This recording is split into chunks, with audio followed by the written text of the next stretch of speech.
Olá, eu sou a Vânia Munhado de Vasconcelos e vim conversar com você, meu amigo espírita, meu amigo simpatizante do espiritismo, sobre um tema que todos nós deveríamos nos preocupar bastante: solidariedade. Eu intitulei nesse papo, nosso papo aqui, como o segredo da solidariedade. E a minha intenção é não só explicar o que é a solidariedade como um conceito, mas também contar exemplos, dar sugestões a partir de histórias. Então eu espero que você esteja com bastante paciência, porque eu vou contar várias historinhas hoje para vocês, tá bom? Mas antes, vamos fazer a nossa prece, porque é importante que estejamos sintonizados com o Pai Maior, com Jesus, com os bons espíritos, para que nós possamos ter certeza da proteção e da inspiração divinas. Então, nesse momento, eu convido vocês a se recolherem internamente, olhar o que tem de melhor em vocês, pedir também para olhar dentro aquilo que precisa de ser ajeitado, consertado, arrumado, os nossos problemas, as nossas dificuldades, porque a gente entrega nas mãos de Deus pedindo auxílio, e outros nós nos sintonizamos com Deus para somar a nossa pequeníssima energia, a nossa pequena fé ao grande amor do Pai e contribuir com o mundo em melhores vibrações. Assim, nós agradecemos a Deus pela oportunidade bendita de estarmos reunidos em seu nome, com a presença do Mestre querido Jesus e dos bons espíritos, os espíritos familiares, os espíritos simpáticos e, sobretudo, o nosso mentor individual, o nosso anjo de guarda. E certos de sua presença em nosso lar, em nosso ambiente, junto aos nossos familiares, nós somos gratos e dizemos para Deus: por favor, nos inspire mais essa noite, nos ajudando a sairmos desta conversa, desse estudo, melhores do que começamos. Que assim seja, em nome de Deus, em nome de Jesus. E aí, gente, tudo bom? Vamos lá. O que é solidariedade, vocês sabem? Solidariedade é um sentimento de empatia, de você se colocar no lugar do outro, de simpatia pelo problema do outro, pela situação do outro, até um carinho, uma ternura, ou seja, um sentimento que te conecta com o outro e que é também um pouco de misericórdia, de piedade. Só que ele também define uma ação necessária. Só sentir solidariedade só pelo sentimento, ela não é uma coisa, não seria um conceito perfeito, porque a solidariedade ela exige uma ação, uma atividade, uma realidade prática, uma manifestação deste sentimento de empatia, de simpatia pelo outro, e que nós, colocando em prática isso, possamos ajudar. Então, o intuito da solidariedade é confortar o outro, é auxiliar o outro, é sustentar o outro, é apoiar o outro, certo?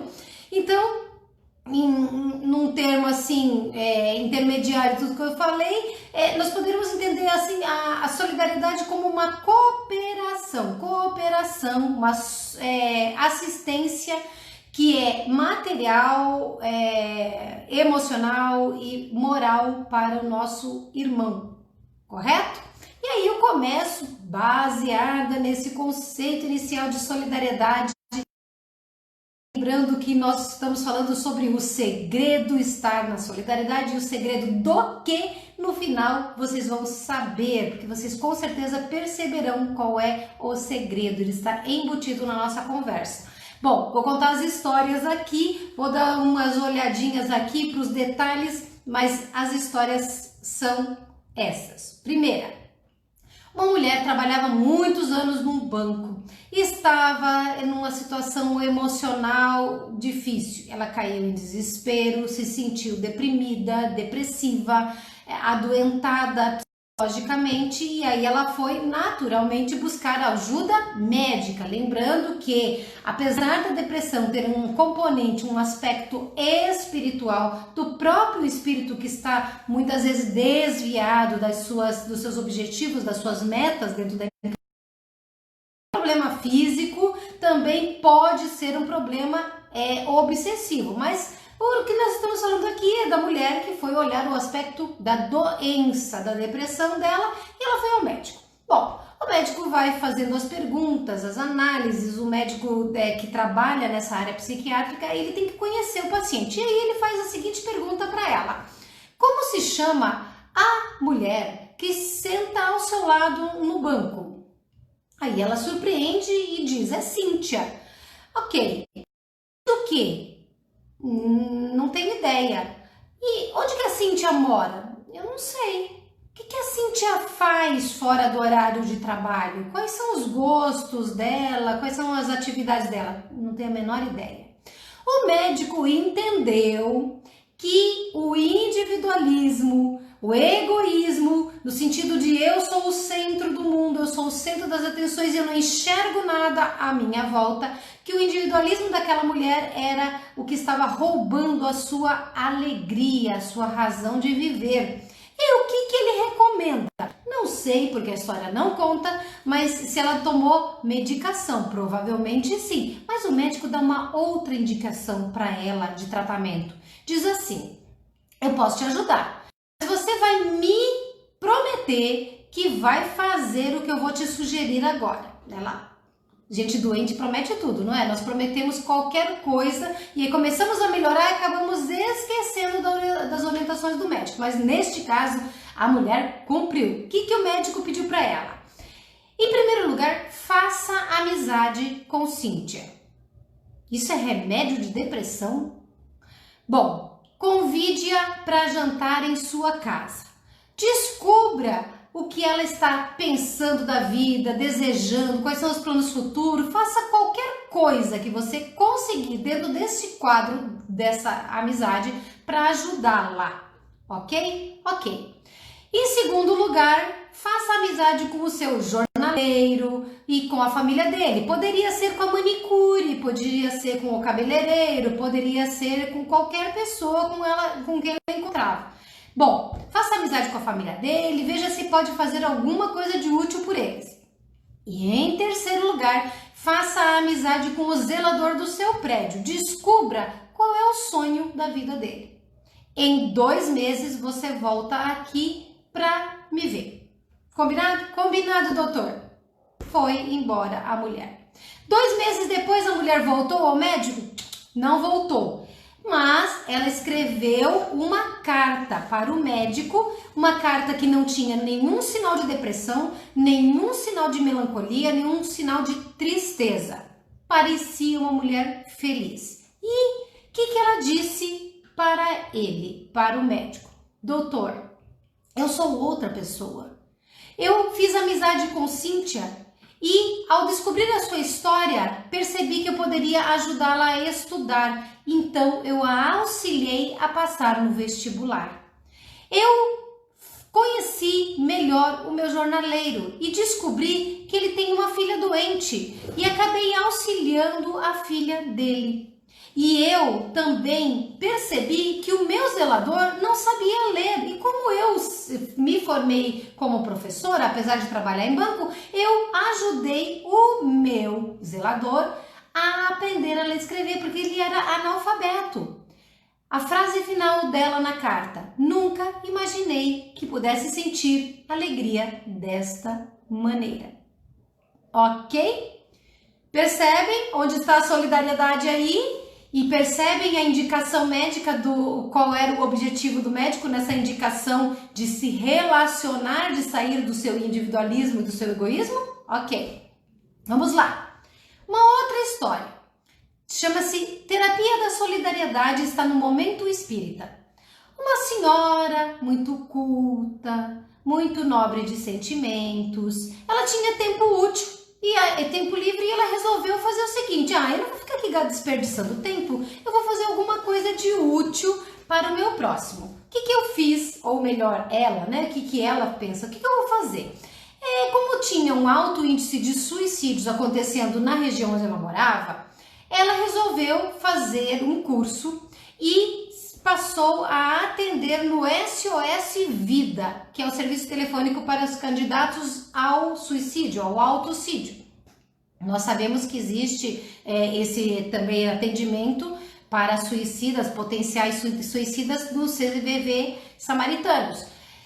E olha, o índice do suicídio não baixou. Não é porque agora só se fala de falecidos desencarnados de óbitos de Covid que isso seja um fato. As pessoas continuam desencarnando com outros quadros e o suicídio continua sendo agravado pela doença, o medo, a prisão em casa, porque nós nos sentimos necessariamente prisioneiros num ambiente de medo externo.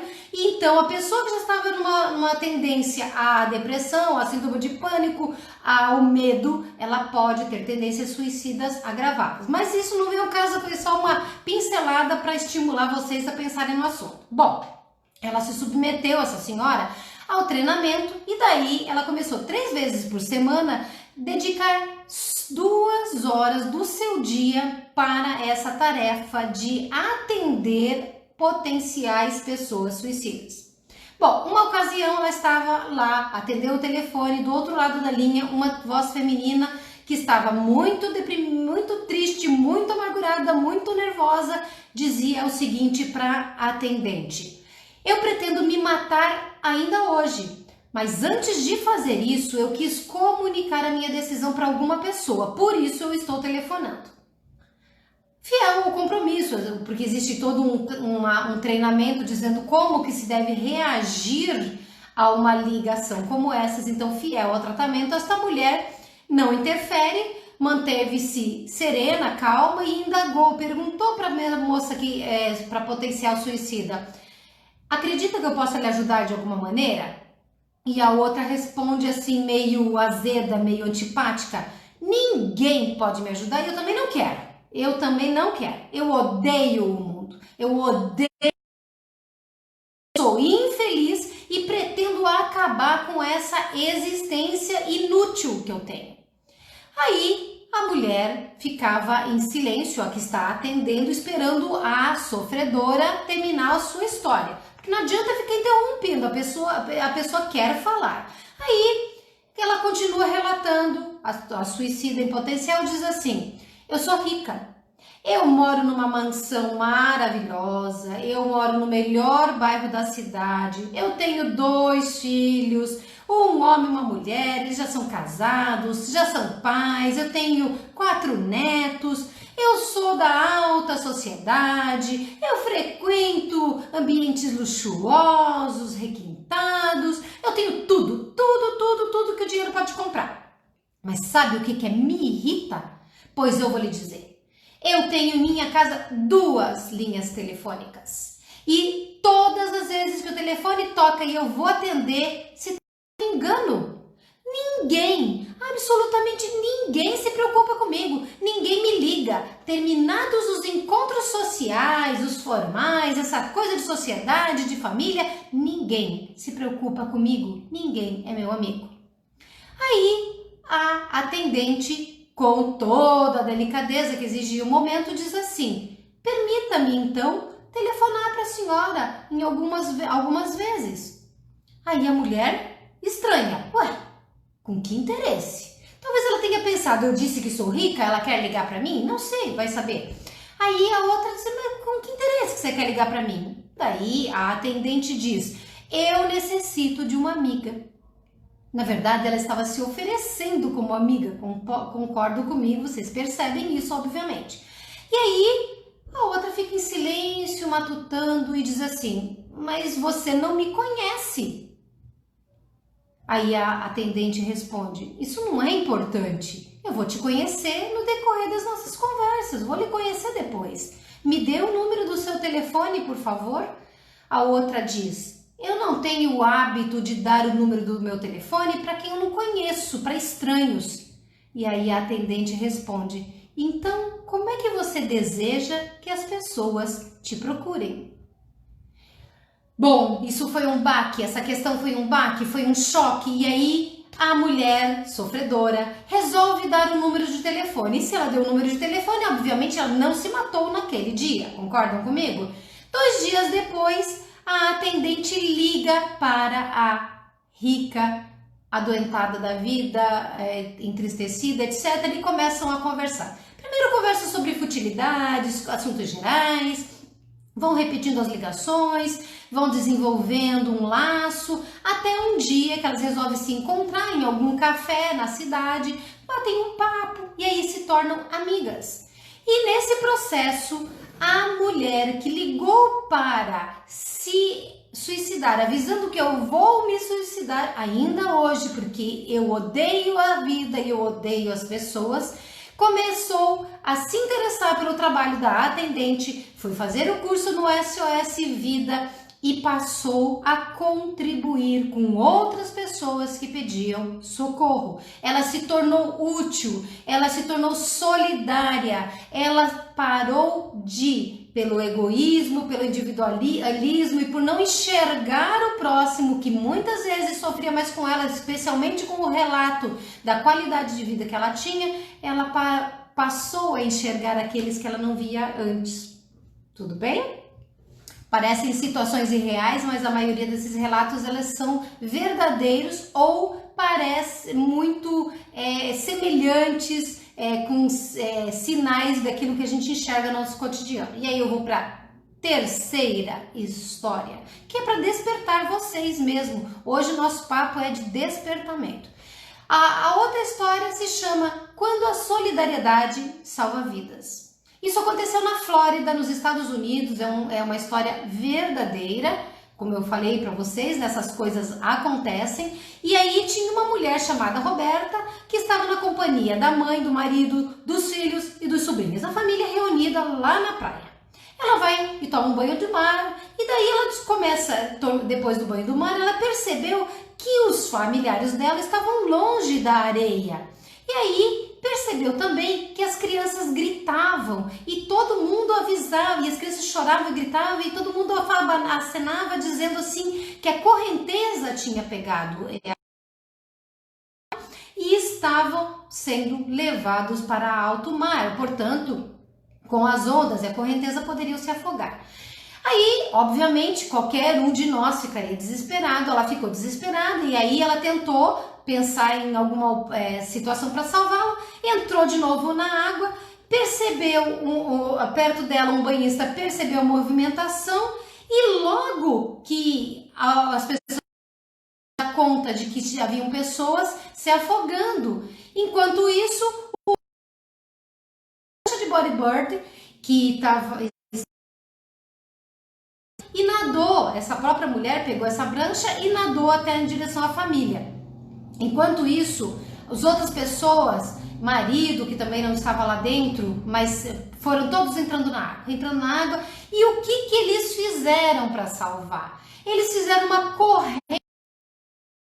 Então um ia dando a mão ao outro e eles conseguiram juntar cerca de 80 pessoas. Nossa, me dá uma emoção só de imaginar o que é isso ao vivo, né? Tanto pelo desespero da gente, quanto pela união de 80 estranhos que deram-se as mãos até alcançar uma distância de aproximadamente 100 metros mar adentro para salvar cada um dos familiares que estava lá com risco de se afogarem. Então, essa moça depois comentou que ela nem se lembrava como ela só lembrava na praia depois de um desmaio. E o susto foi tão grande que a mãe dela precisou ser reanimada, foi levada ao hospital, enfim. Mas a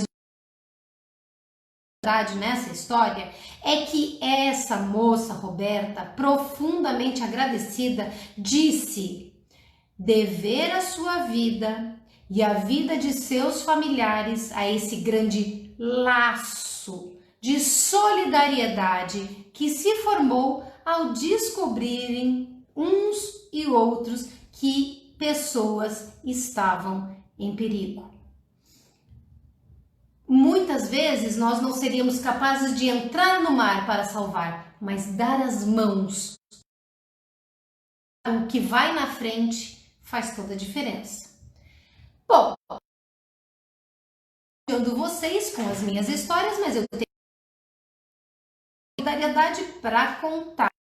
Poderíamos contar contar as histórias nossas, do nosso cotidiano. E quem sabe façamos um dia isso, não é verdade? Num bate-papo aí, numa sala de Zoom, para contar esses fatos, mas o fato é que todos nós temos as nossas histórias. Mas eu trouxe histórias prontas e vou contar a terceira. Peraí que eu pulei uma coisa.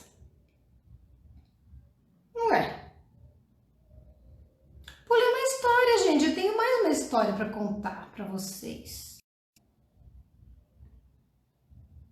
Não, já contei 3, tá certo mesmo. Não pulei nada. Vamos lá. Aí tenho uma outra história, mas essa história ela tem um teor, porque ela não é um fato, é uma lenda, e porque a conclusão dela é... Tem uma lenda norueguesa que conta que um homem cuidava de uma capela. Ele era o zelador da capela, limpava, cuidava, arrumava as imagens, etc. E nessa arrumação da capela ele via entrar sair pessoas, todo mundo fazendo as suas preces. E as pessoas oravam com fé, com devoção, né? E aí, dia na frente uma cruz muito antiga, onde todas se dirigiam a essa cruz, onde Jesus estava pregado. Um dia, esse zelador, ele estava com tanta vontade de contribuir também, e ele pensava, mas Jesus está aqui e ele nunca descansa. Eu vou me oferecer, lembre-se que é uma lenda, eu vou me oferecer para ficar no lugar de Jesus, para ele descansar um pouco. E aí ele vai e ora e diz, Senhor, eu desejo sofrer, passar pelo que você está passando, estar no seu lugar. Me deixe trocar com você. Aí o mestre, o crucificado, abre os lábios dentro da sua cruz e diz, atender a tua rogativa, a tua prece, mas tem uma condição. E qual é a condição, Senhor? Eu estou disposto. Aí o Cristo diz, me escuta. O que acontecer, não importa o que você escute, você vai sempre guardar silêncio absoluto. Você não vai se manifestar. O homem, claro, óbvio, vou fazer isso. Prometo, Senhor. Bom, fizeram a troca, sem que ninguém visse, e o tempo passou e o homem lá na cruz, que era o zelador, fica lá observando todas as coisas. E entra um e sai outro, entra, sai um, e as coisas vão acontecer. Teve um dia em que um rico foi até a capela para fazer a sua prece. Quando ele estava saindo, uma bolsa com uma pequena fortuna dentro ficou no banco. Logo, o zelador disse, bom, eu falei aqui, né? Daqui a pouco ele deve lembrar, imagine. Aí, o homem vai embora, não percebe da bolsa. Depois, 2 horas depois, entra uma pessoa muito humilde, muito pobre. Você via pela vestimenta, pelo estado da pessoa, aquela pessoa encontra a bolsa no banco e leva embora. Não era um furto, porque na verdade, imagino eu, de certo, o certo seria não fazer isso, né? Mas vamos continuando essa lenda. Aí chega uma terça, uma longa viagem, e na prece ele estava solicitando o auxílio. Só que nesse meio tempo chega o rico, volta. O que o rico pensa? Que aquele moço que estava orando naquele momento era a pessoa que tinha pego a sua bolsa. Então, um acusa o outro, se defende, e neste meio tempo começam a brigar. E aí, o que? Quebra o seu juramento. Ele diz, basta, basta. Não tem mais conversa. Aí ele pega, explica a situação, defende o jovem, diz, o homem rico vai embora, revoltado, porque tinha perdido seu dinheiro para um estranho, o outro termina a sua prece e vai embora para a sua viagem. 2 horas depois, quando a capela fica vazia, diz a lenda que Jesus falou ao zelador, desce da cruz. Você não serve para ocupar o meu lugar. não sabes guardar silêncio. E ante a justificativa desse zelador, chocado pela reação do mestre, Jesus conclui: tu não sabias que era conveniente para a bolsa que trazia o preço de muita maldade? Talvez roubo, talvez morte. Não sei. Quanto ao rapaz que iria receber alguns golpes naquela briga que você apartou, as suas feridas o teriam impedido de viajar. E essa viagem para ele foi... Ele morreu. Por quê? Porque há pouco tempo o seu barco naufragou e ele se afogou em alto mar. Eu sabia, você não sabia. E é por isso, por essas coisas, que eu sempre me calo. Por que eu disse que é uma história um pouco diferente, não só pelo fato de não ser um fato, mas de ser uma lenda? Porque às vezes nós queremos tomar as dores do outro como se isso fosse solidariedade, mas não temos conhecimento suficiente para interferir. Há muitas formas de ser solidário, há muitas formas de ajudar. Nós temos inclusive que compreender que muitas vezes nós gritamos por socorro de Deus e nós não somos atendidos da forma que esperamos, achamos que Deus não nos escuta, porém esta situação significa que Deus está nos atendendo de outra forma. Essa lenda para o contexto da solidariedade, não para quebrar que nós temos que trabalhar em prol do próximo, ter o sentimento de simpatia e de empatia e a ação colaborativa, solidária para com o outro, mas também entender que tem horas que nós temos que ponderar, saber ter o equilíbrio e a harmonia de não interferir nos momentos em que está além das nossas forças, da nossa capacidade de compreender. A doutrina espírita explica o seguinte: fazer o bem não tem problema, podemos fazer todo o bem possível, tentar salvar pessoas, tomar atitudes, isso é doutrina, mas se não estiver no momento daquela pessoa ser salva, ser curada ou ser auxiliada, nada que faremos vai interferir. Então, repito pela terceira vez que isso é uma lenda, mas é aqui para a gente prestar atenção. Gente, qual que é o objetivo da nossa conversa? O objetivo é que muitas vezes é a nossa solidariedade, é o nosso encontrar o outro, jogar o nível para o outro, que é a cura. Então, no caso da mulher suicida, era alguém que estava escutando lá do outro lado e que teve a paciência de, fora do seu horário, telefonar para ela. No caso da mulher cuja família estava se afogando, as pessoas, por um ímpeto, se reunirem e salvarem aquelas outras. Enfim, nas histórias que estamos contando, estamos pensando que se nós telefonarmos para o outro, mandarmos um e-mail para o outro, falarmos um bom dia para o outro, e dá licença, vou fazer uma ressalva, mandar figurinha é super legal, eu adoro, é muito prático, eu quero dizer, ó, pensei em você, manda figurinha, mas às vezes, junto com a figurinha, mandar você tá bem?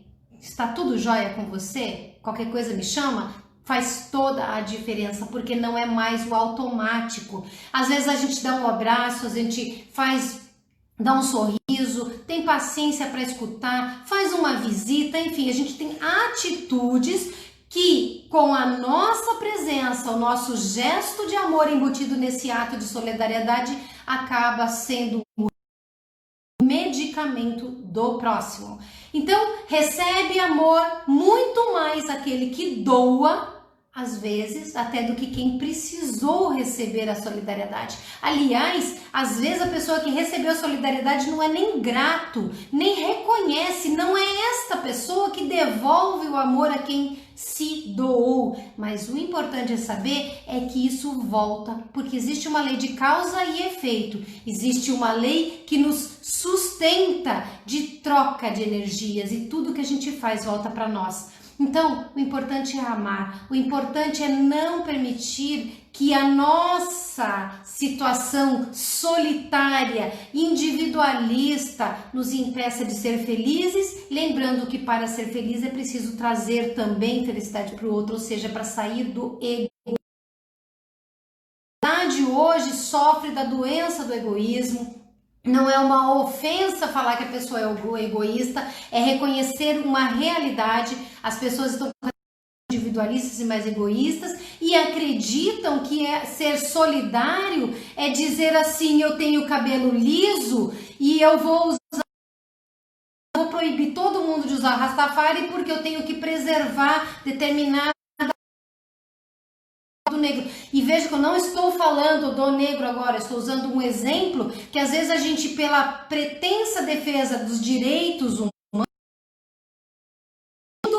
separando mais, classificando em grupos cada vez menores e todos são privilegiados porque preciso. Só que quando nós aprendemos a olhar para o outro e dizer é ser humano, não é porque é loiro ou loira, branco ou negro, é indígena, é gênero A, B ou C, ser humano. Nós precisamos ser solidários com o ser humano, precisamos estender a mão para o ser humano, precisamos ajudar o ser humano, o próximo, qualquer que seja ou que esteja sendo a condição que vive naquele momento. Coisa, lembrando a historinha da Roberta lá na Flórida, quando aquelas pessoas percebeu que as pessoas estavam se afogando, perceberam ela tentando entrar no mar, o que fizeram? Começaram a se puxar pelas mãos. Acontece muitas e muitas vezes através do exemplo. É o exemplo que carrega. Tem uma frase que diz, como é que é? As palavras convencem, mas são os exemplos que arrastam. Então, uma pessoa que se movimente no sentido do bem, da bondade, da generosidade, da fraternidade, da solidariedade, do amor, ela atrairá outros que já estão prontos para isso, mas não foram na frente. Alguém precisa ir na frente. Alguém precisa dar. Alguém precisa dizer, bom, não tem ninguém, então eu que vou desbravar, vou arrancar os espinhos do caminho. Mesmo que eu, quando eu digo eu, não Vânia, eu estou dizendo eu, qualquer um, eu não consiga chegar lá no final, eu abri o primeiro pedaço dessa picada, eu dei os primeiros passos e outros estão vindo junto, e estes outros já uniram o resto. E lembrem que Deus sempre está ao lado da pessoa de bem, da pessoa que trabalha pela sua obra que nos inclui como filhos. E não somos só nós, seres humanos, tem os animais, tem toda a natureza, tem a sociedade como um ser coletivo e nós precisamos contribuir. Então, quando nós nos prontificamos ao auxílio, nos tornamos espelho, nos tornamos aqueles que o outro olha e diz, eu posso estar ali, eu posso fazer o mesmo, eu também posso ajudar. Então, quando nós fazemos a nossa parte e ainda oramos a Deus para nos fortalecer, nós somos, e mesmo que pareça que Deus não nos escuta, sendo escutados, ouvidos, estamos sendo impulsionados, incentivados, porque nunca uma prece é recusada. A prece, ela for uma prece em prol do amor. Livro dos Espíritos, questão 799, pergunta: de que maneira o espiritismo pode contribuir para o progresso? Eu e vocês somos espíritas, no mínimo simpatizantes pela doutrina. E nós queremos saber como é que a doutrina que eu estudo agora, neste momento, como é que o espiritismo que me ensina a ser solidário, como é que o cristianismo que me ensina a ser solidário e bom com o meu próximo, me ajuda para que esse processo de contribuição para o progresso aconteça. Como? E a resposta é destruindo o materialismo, que é uma das chagas da sociedade. O espiritismo faz os homens compreenderem onde está o seu verdadeiro interesse. Nós estamos falando de solidariedade? Claro, porque para ser solidária a gente tem que ir para a questão material, tem que ir para o moral, tem que ir espiritual. Nós temos que, diz o Livro dos Espíritos na resposta, destruir os conceitos, destruir os preconceitos de seita, de castas, de cor, de raça, ensina todos os homens que a grande solidariedade, aquela que extrapola o nosso bairrismo, o nosso quadrado, a grande solidariedade que olha todo mundo como irmão, que essa solidariedade se construa em todo o planeta. E nós estamos vivendo momentos difíceis na Terra, não é por causa do Covid que eu estou dizendo isso, basta um pouquinho de sensibilidade para dizer, as pessoas não têm mais alegria, as pessoas não parecem sorrir, as pessoas estão sentindo um peso em cima dos seus ombros, existe o problema da doença, das doenças, existe o problema material, existe uma guerra ideológica no mundo inteiro em que nós não certo, a gente escolhe um lado e acha que é o correto e segue assim, mas a Terra hoje só não percebe que está mais denso quem não quer. Como que a gente contribui? Acreditando em Deus, confiando em Deus e orando por nós, pelo próximo, pelo esse planeta. Vibrações do planeta, porque isso também é solidariedade. Eu não posso abraçar o meu irmão que está na China, como eu não posso abraçar minhas irmãs que estão em Santa Catarina e Rio de Janeiro, mas eu posso orar, eu posso vibrar, eu posso olhar por vocês e vocês por mim. E para finalizar, foi de contar uma última história, que é para fechar o fato de que a solidariedade, que muitas vezes a gente acha que é desapego pessoal, que é não ter outra coisa mais importante para fazer e que a gente devia deixar às vezes para o outro, que o outro tem mais tempo, a solidariedade é que salva a nossa existência.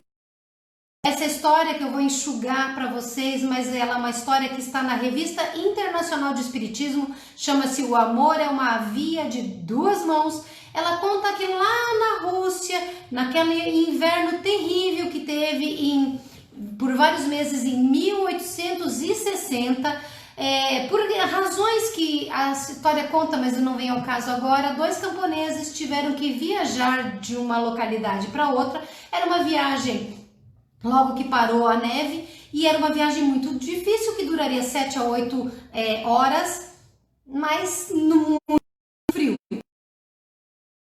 Os homens seguem para fazer o seu objetivo final, era Tuin, nomes russos. Aí eles acordam cedo, se preparam e vão sair para essa jornada longa de um dia, quase de que já estava endurecendo, aquele momento difícil. Só que chega numa certa altura, o trenó que eles estavam sendo puxados pelos seus animais enrosca, não conseguem tirar, eles têm que soltar os animais e seguir a pé. Começa a nevar de novo nesse meio tempo, gelo, a neve caindo, prendendo até as pernas deles, e eles começam a ficar cansados, cada vez difícil, parecia que não conseguiam, movimentavam com uma distância, tipo, andei 1 hora e saí 3 metros, difícil. Então, com todo esse quadro, chega numa altura da caminhada, eles não avistam casas, não tem lugar para pedir socorro, abrigo, proteção, não vem nada, mas eles encontram as pessoas caídas na neve. Uma mulher que já estava falecida, já tinha morrido, de mais ou menos uns 2 ou 3 anos, que ainda respirava apesar da dificuldade.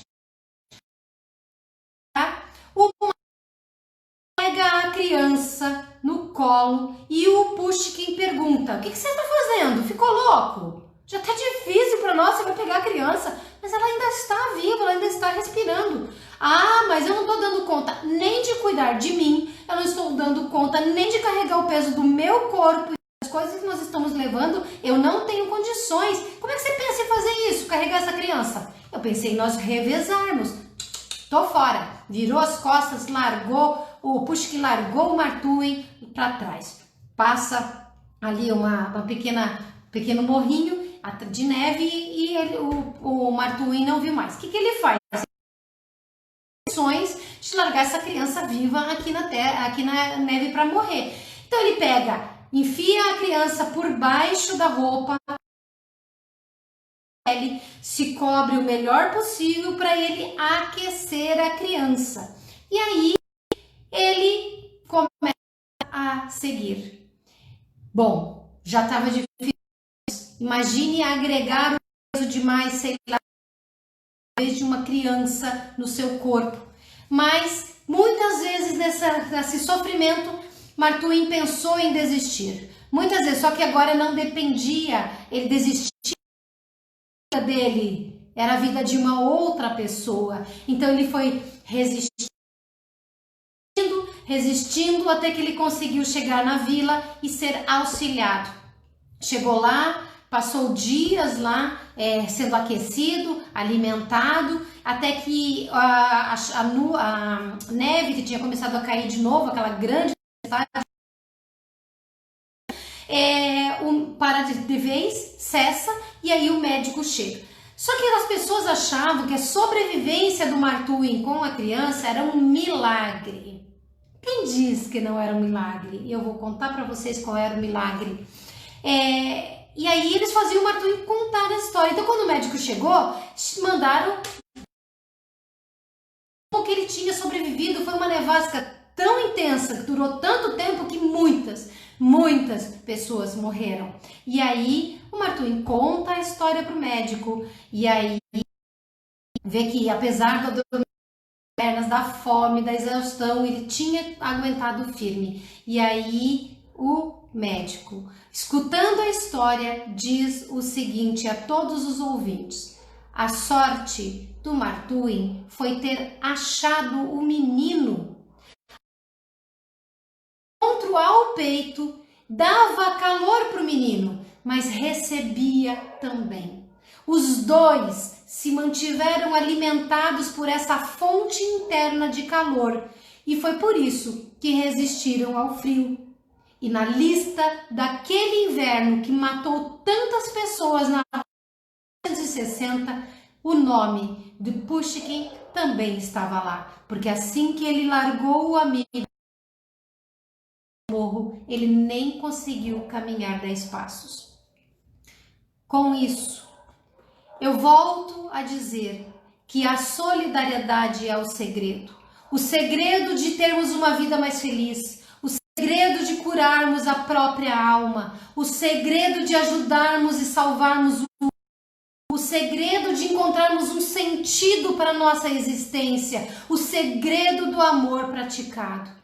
Nem eu nem vocês talvez saibamos ser solidários como devemos ser, mas se a gente conseguir sair um pouco deste mundo de dizer como eu sofro, como é difícil, como é amargo, como está horroroso, que medo, que horror. Se a gente olhar para o outro e perceber no outro alguém que precisa e conta conosco, seja como for, a gente tem que estender a mão. E se a gente não conseguir ainda ser generoso o suficiente, só pelo outro, vamos treinar e pensar: quando eu faço isso, este calor que eu dou volta para mim e salva a minha vida. Então, eu recomendo para vocês, pensem no verdadeiro sentido da solidariedade. Se vocês têm problemas como eu tenho e como todos temos, pensem no segredo. Qual é o segredo da felicidade? É o amor. E como é que se ama? Se ama ao próximo como a nós mesmos. Dito isso, eu espero que vocês lembrem depois dessas janelas para outras pessoas e, mais do que isso, lembrem da corrente do amor, do calor do peito e façam isso, sejam o exemplo. Chega de esperar que alguém faça por nós. Esse já fez há 2000 anos, agora é com a gente. Eu encerro, então, agradecendo profundamente a presença de vocês, a paciência de vocês, o amor de vocês, a solidariedade de vocês em estarem aqui comigo nesta noite. Agora, gratos, felizes, possamos encerrar com uma prece. a Deus e pelo nosso planeta e por todas as pessoas que precisam de solidariedade. Assim eu me coloco numa posição confortável, convido vocês a fazerem o mesmo e digo: Pai de amor e bondade, gratidão imensa por ter tantas coisas quando tantos não. Gratos, Pai, pelo conhecimento que Jesus trouxe e muitos outros trouxeram de forma simbólica, exemplar, lendária, mas que nos estimula o nosso comodismo, do conforto que não nos fazemos nada senão desejar mal e egoisticamente. Pedimos, Senhor, que nesse instante que estamos reunidos com a singela mensagem da solidariedade, possamos ir a toda a humanidade que necessita de solidariedade. Todos necessitamos, porque todos temos dificuldades e sofremos. Assim, Pai, pedimos que os bons espíritos que protegem este mundo e todos os recantos dele possam se reunir numa grande corrente de mãos e corações, em que nós também possamos agregar, para que nós vibremos amor, paz, bondade, paciência, tolerância e fé a todos os indivíduos e a toda a tua obra. Nesse momento, Senhor, somos auxiliares da construção que o Senhor prepara para este mundo, que nós possamos fazer jus à tua confiança e ao teu amor. Que assim seja, graças a Deus, graças a Jesus e graças aos bons espíritos que nos inspiraram nessa noite.